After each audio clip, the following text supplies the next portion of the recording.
Bonjour à toutes et à tous et bienvenue dans Secrets de chœur, le podcast qui explore le chant choral sous toutes ses formes.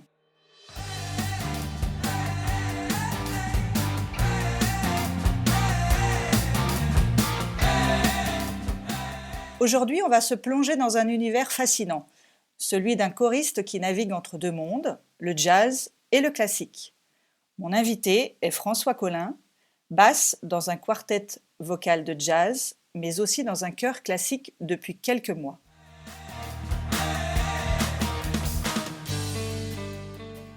Bonjour François. Bonjour Carole. Alors François, raconte-nous ton histoire avec le chant de manière générale. Comment tout a commencé pour toi ? Alors, comment tout a commencé? J'ai découvert le chant à 20 ans. Je suis rentré un peu par hasard dans une grande chorale universitaire à Paris, qui s'appelle le COGE, le chœur et orchestre des grandes écoles. On chantait des œuvres classiques, des messes de Mozart, des messes de Puccini, et on était des centaines de choristes. J'adorais ça. Et après la fin de mes études, en fait, j'ai continué à rejoindre des grands chœurs classiques, un peu au gré de mes déménagements. J'ai connu plusieurs grandes formations. Et puis un jour, j'ai voulu découvrir d'autres registres de chant sur des formations plus petites. Et j'ai rejoint un ensemble de jazz vocal. Ok. Et j'adorais ce monde-là. Ça te changeait complètement là pour le coup. Alors ça me changeait complètement, donc ça a été c'est un autre univers du chant. Et j'ai continué jusqu'à créer avec des amis un quartet de jazz vocal, donc 2 hommes, 2 femmes accompagnés par des musiciens, maintenant depuis 10 ans. D'accord. Et puis il y a quelques mois, j'ai eu envie de retrouver les grandes émotions des chœurs classiques et je suis rentré à Paris, dans un chœur où on est 60 choristes avec essentiellement de la musique sacrée, mais aussi d'autres œuvres classiques. Donc je fais les deux. Eh bien écoute, on va explorer un peu ces deux domaines, si tu veux bien. Et justement, donc tu me parles de classique et de jazz vocal maintenant. Qu'est-ce qui te plaît en fait dans ce grand écart stylistique ? Alors, ce qui me plaît, c'est qu'il y a des choses très complémentaires, J'imagine. mais finalement, on retrouve aussi évidemment le même plaisir de chanter. Ce sont deux portes qui ouvrent sur la même destination, c'est-à-dire la joie et le bonheur de chanter.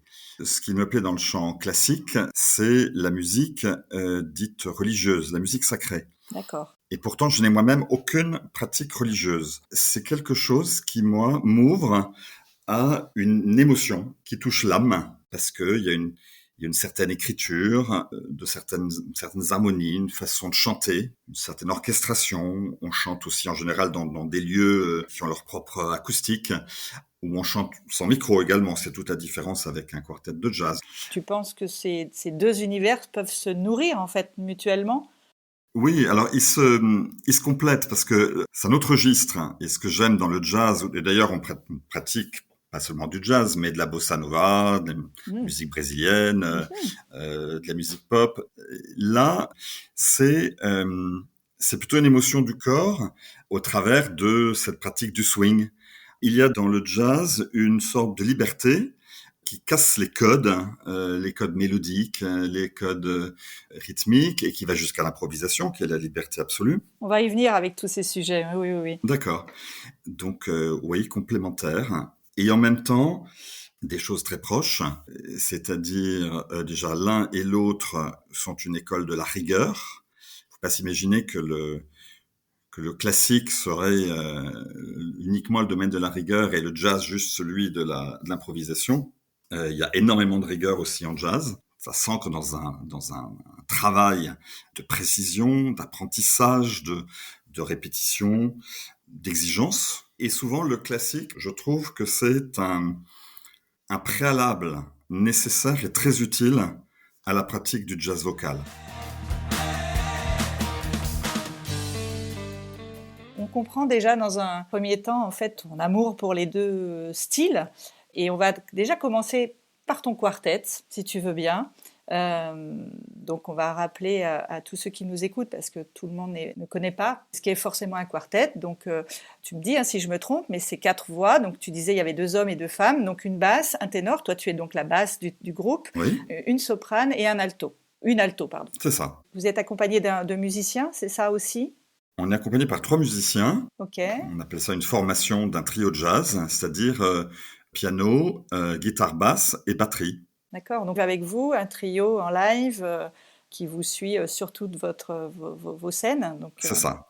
C'est évidemment de la pratique d'art vivant, tout ça. Donc c'est une pratique de la scène. mhm. Et la scène en jazz, elle est très libre. Donc ça peut être des salles de spectacle, ça peut être des toutes petites, des lieux très intimes, ça peut être des cafés, ça peut être des dîners-spectacles. Donc il y a une grande multiplicité de formes possibles pour les représentations. C'est aussi un avantage de ce type de musique. Tout à fait. On reviendra aussi plus tard sur les interactions avec les musiciens, mais on va déjà se pencher sur celle entre chanteurs.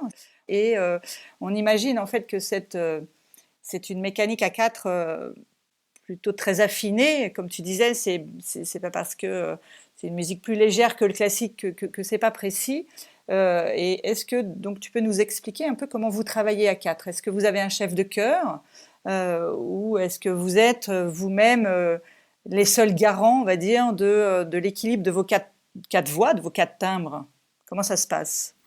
Alors, on chante ensemble depuis 10 ans et on a fait un vrai chemin vers l'autonomie. Au début, on était dirigé par un chef de chœur, comme on a souvent dans les ensembles vocaux. Mhm. Aujourd'hui, c'est plus le cas. On peut pratiquer, et on adore ça, des séances avec des coachs vocaux, faire des stages, aller chercher les conseils de professionnels du chant, c'est extrêmement important pour nous. Mais voilà, on n'est plus dirigé. Et en concert, on n'est jamais dirigé par un chef. On est seul face au public, on est sans partition.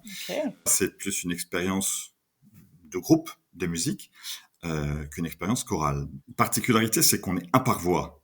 Ça change énormément par rapport à toutes les personnes qui ont l'expérience des formations chorales, des grands chœurs, savent qu'on peut des fois se reposer sur le voisin et que finalement c'est le résultat collectif qui va compter. Là, quand on est seul dans sa voix, on a une très grande responsabilité. Ça, c'est sûr. Du coup, c'est un travail à 4, puisque c'était ta question, qui est tout à fait particulier. Nous avons des arrangements que nous commandons à des spécialistes. Qui sont faits exprès pour vous? Alors, au départ, on est parti d'un stock d'arrangements existants.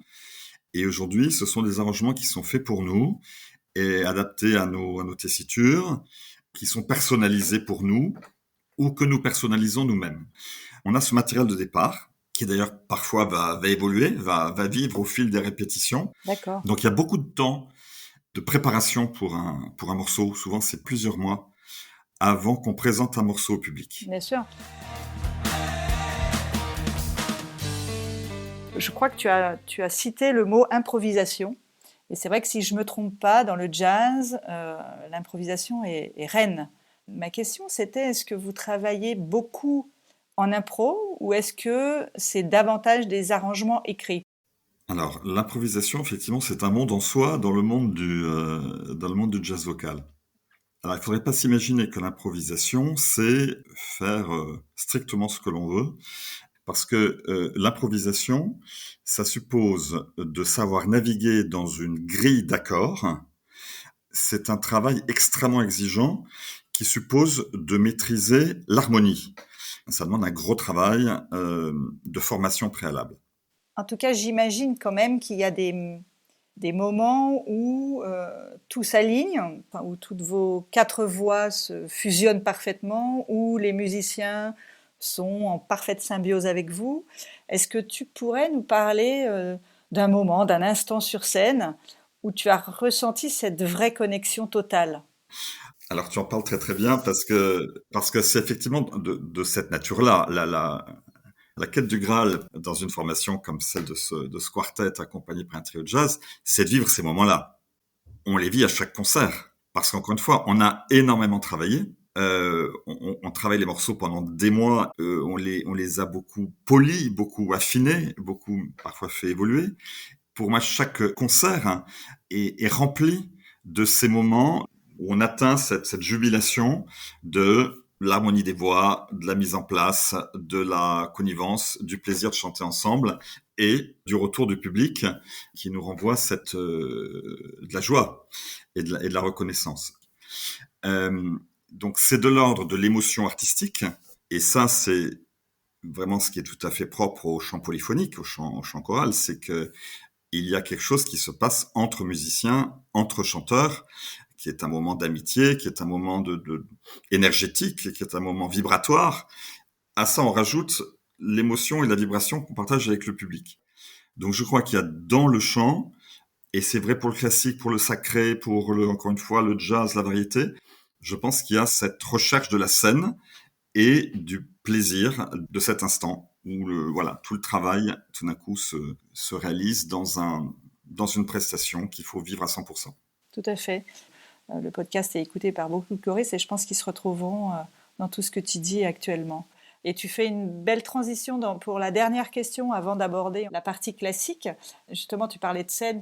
Quand tu te retrouves face au public, c'est presque chanter en intimité. Chacun se met à nu quelque part. Je voulais savoir, toi, perso, comment tu gères ça? Il y a du stress? Alors, oui. Effectivement, dans une prestation, dans une toute petite formation, on n'a pas tous les niveaux de protection qu'on peut avoir dans des formations plus grandes ou dans des formations classiques. On n'a pas de chef, on n'a pas de partition, on n'a pas de copains qui sont dans la même voie, et en général, on est au bord de la scène avec le public qui est à 1 mètre de soi, et non pas dans une grande salle de spectacle où les gens sont dans le noir quelque part tout au bout. Donc effectivement, il y a cette mise en danger, cette prise de risque physique là où on est tout d'un coup tout seul face à son public, seul dans sa voix, avec la responsabilité que ça suppose. Et il y a évidemment beaucoup de moments de stress et j'ai envie de dire beaucoup de moments de stress à chaque fois. Mais je pense que là aussi tous les choristes et toutes les personnes qui pratiquent des arts de la scène connaissent ça. Qu'on soit seul, qu'on soit 4 ou qu'on soit 60, il faut arriver à contrôler un peu son mental. Non, mais tout à fait. Et puis, de toute façon, je pense qu'on sait que tous les comédiens, tous les chanteurs, même autant professionnels qu'ils sont, on se traque et c'est un bon track. Alors, on va glisser un petit peu sur ton chœur classique maintenant. Oui. Tu disais que tu avais rejoint ce chœur il y a à peu près 2 mois. Voilà, je les ai rejoints donc cette année, un chœur à Paris, un nouveau chœur, on est 60 choristes. 60 choristes, ok, donc une autre dynamique, une autre énergie en fait, différente. Moi, ce que je voulais savoir, c'est qu'est-ce qui t'a motivé à revenir à ce style musical? Tu as commencé par le sacré, par le classique, tu as dévié sur le jazz, et là, tu mixes les deux. Pourquoi tu reviens au classique alors? Qu'est-ce qui te motive? Ça te manquait? Oui, ça me manquait. J'avais envie de retrouver cette émotion-là, qui est une émotion différente de celle du jazz, à produire un son différent, un son collectif classique. Ça n'a absolument rien à voir. Un son classique, c'est pas un son jazz. On est accompagné par l'orchestre symphonique ou un piano classique et pas par une formation piano basse batterie. Donc on est dans une pratique musicale différente, complémentaire. Et pour moi, c'est juste une façon d'additionner des émotions. Mais si je pouvais, j'en ferais encore d'autres. Je chanterais aussi du tango, et puis je chanterais de la variété, et puis je chanterais des musiques du monde. Voilà, pourquoi choisir? Et je m'étonne d'ailleurs qu'il n'y ait pas plus de passerelles entre ces mondes qui sont finalement assez étanches. Il y a aussi une autre raison, c'est que le classique est, je trouve en chant, mais comme dans beaucoup de choses, un peu la matrice de tout le reste. C'est peut-être le lieu de la rigueur absolue et de la technique vocale la plus maîtrisée. Donc c'est une sorte de formation qui aussi, pour moi, permet d'aborder beaucoup de choses. J'observe par exemple depuis 3 mois que j'ai rejoint à nouveau ce grand chœur, j'ai déjà gagné 2 notes de tessiture vers le haut. Parce que j'ai accompagné tout ça de cours de chant et de cours de technique vocale. Et j'ai beaucoup travaillé la façon de poser ma voix, beaucoup travaillé la respiration, et j'observe les bénéfices de ça également dans ma pratique de jazz. Et je l'évoquais tout à l'heure, c'est quand on parle avec des chanteurs, c'est pareil. Les danseurs ou les danseuses en modern jazz, dans les grands ballets, ont une formation de départ en classique. Je trouve que c'est quelque chose qui est voilà extrêmement formateur. Oui, oui, je comprends le parallèle. C'est intéressant ce que tu dis. Finalement, est-ce que la liberté que tu connais dans ton quartet de jazz influence ta façon finalement d'aborder les partitions classiques ou c'est l'inverse? Est-ce que c'est la rigueur classique qui t'aide à structurer tes impros? C'est plutôt ta deuxième proposition. Ok. Effectivement, ce monde du chant classique est un monde extrêmement codifié.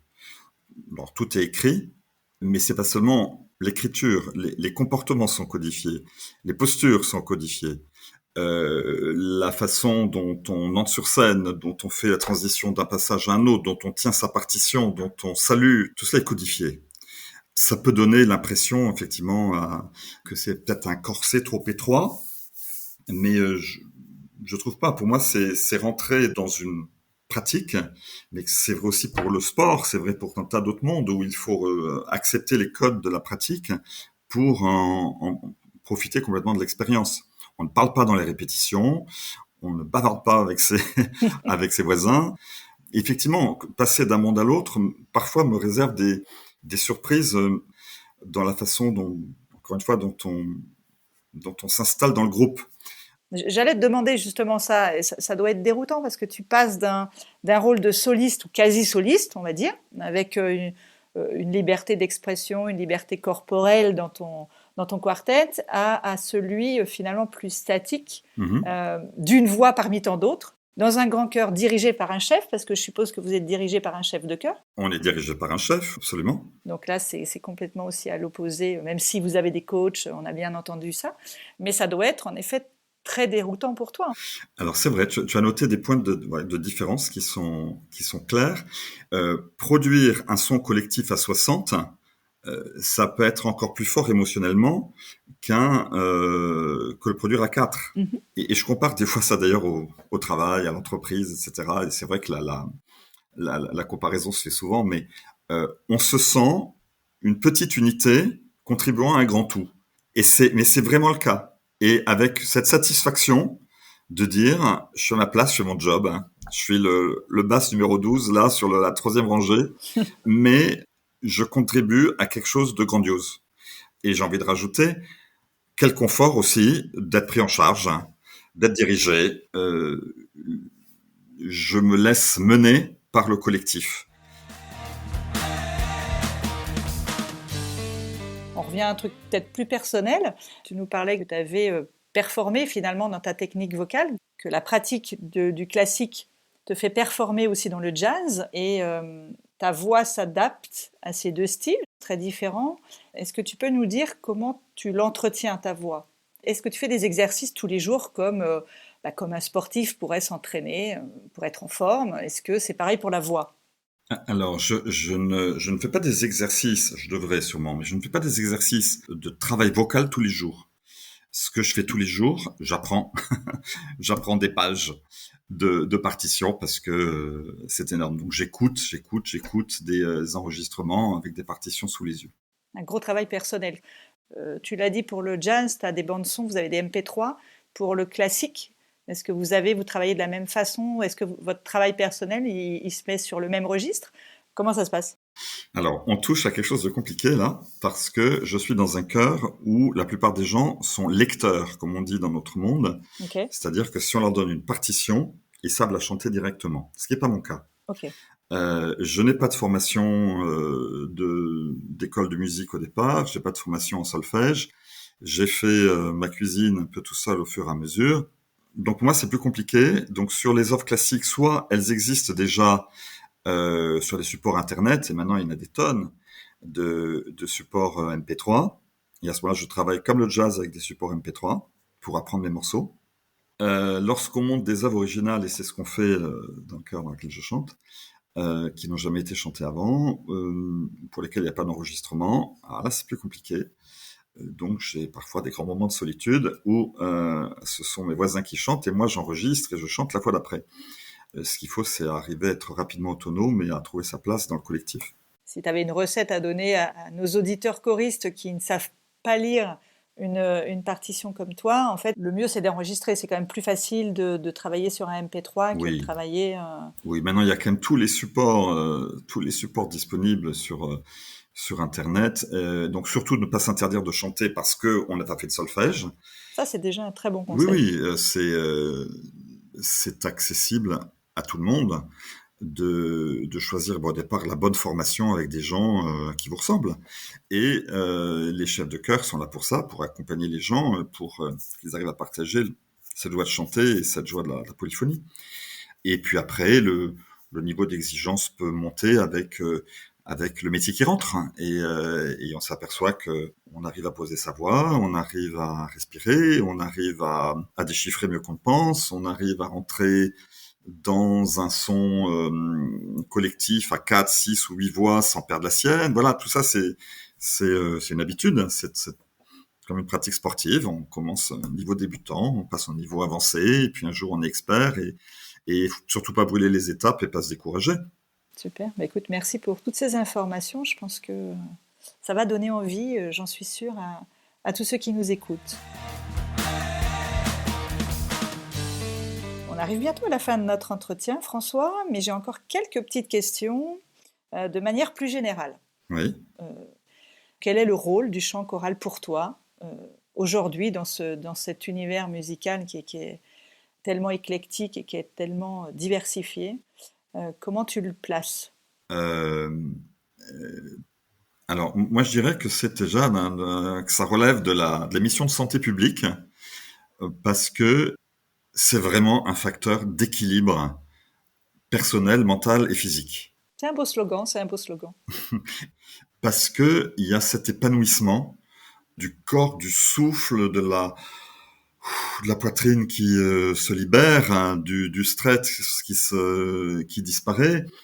Euh, voilà, chanter, c'est se faire beaucoup de bien à soi et prendre soin de soi. Très belle définition. Je pense qu'il y a déjà cette fonction-là avant même d'avoir toute fonction culturelle, artistique, etc. Et s'il y a tellement de gens qui chantent, je pense que c'est bien pour ça.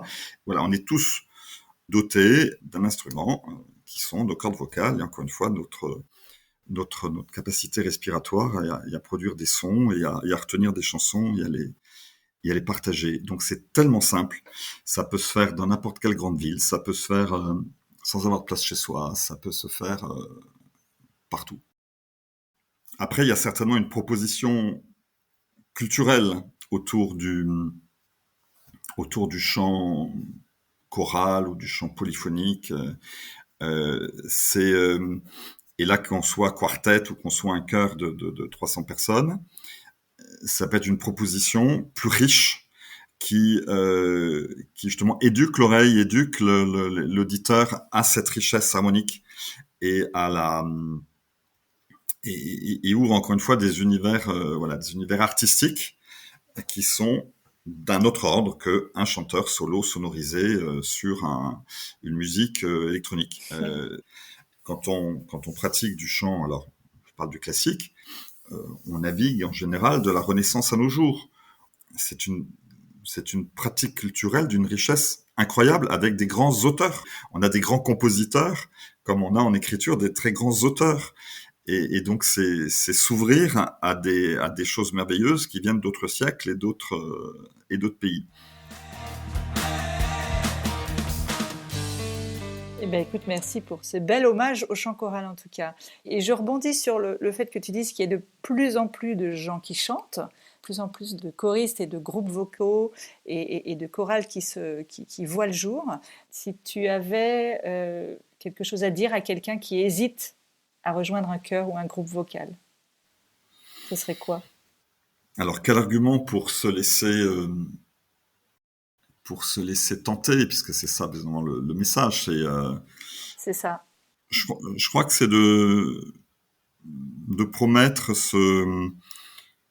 un instant tout simple de joie et de partage que tout le monde a expérimenté un jour ou l'autre. C'est-à-dire que tout le monde a connu un repas, un voyage en voiture, une réunion familiale, une soirée entre potes, où on a chanté à la fin et où tout le monde était heureux. Je pense que tout le monde a ça quelque part dans sa mémoire corporelle et dans son histoire personnelle. Donc je pense qu'il faut aller réveiller cette expérience-là, proposer simplement de la revivre et de la retrouver. Et je pense pas qu'il y ait beaucoup de gens qui étaient complètement hermétiques à cette expérience en disant non, vraiment, moi je chantais, mais c'est un truc, je comprends même pas pourquoi ça existe. Je pense pas avoir vraiment rencontré ça. Donc il y a quelque chose d'assez universel là-dedans. Voilà. La phrase d'après, je pense, ça sera d'aider la personne à trouver le bon endroit pour aller chanter, pour justement pas se mettre en danger trop vite. Se sentir en confiance. Oui.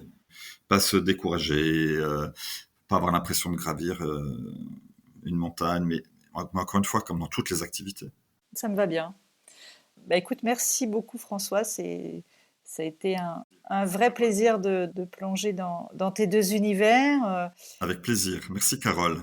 Et finalement, entre rigueur classique et liberté de jazz, tu nous as rappelé que le chant choral, qu'on soit 4 ou 60, quel que soit le style, c'est avant tout une histoire d'écoute, de partage et d'émotion, d'après tout ce que j'ai bien compris. Si j'ai bien compris tout ce que tu nous as raconté. Avant de nous quitter, j'ai un petit jeu pour toi. C'est le portrait chinois, si ça te dit. Oui. Est-ce que tu es d'accord de jouer au portrait chinois ? On peut essayer. Allez. Si tu étais une manie ou un rituel avant de monter sur scène, ça serait quoi ? Une grande accolade entre chanteurs. Un grand moment, comme les joueurs de rugby, une espèce de haka collectif. On se prend par les épaules et on se dit que ça va être super. Si tu étais un morceau de musique, je serais une balade jazz de crooner. Si tu étais un chanteur ou un groupe vocal, je serais les Manhattan Transfer. et si tu étais une émotion, la joie. Eh bien, écoute, encore une fois, un grand merci à toi. C'était vraiment passionnant, François. Avec plaisir. Merci, Carole, pour cette invitation. Eh bien, je t'en prie. Et merci à vous qui nous écoutez. Si cet épisode vous a plu, abonnez-vous, partagez et surtout, continuez à chanter. À très vite dans un nouvel épisode de Secrets de cœur. History.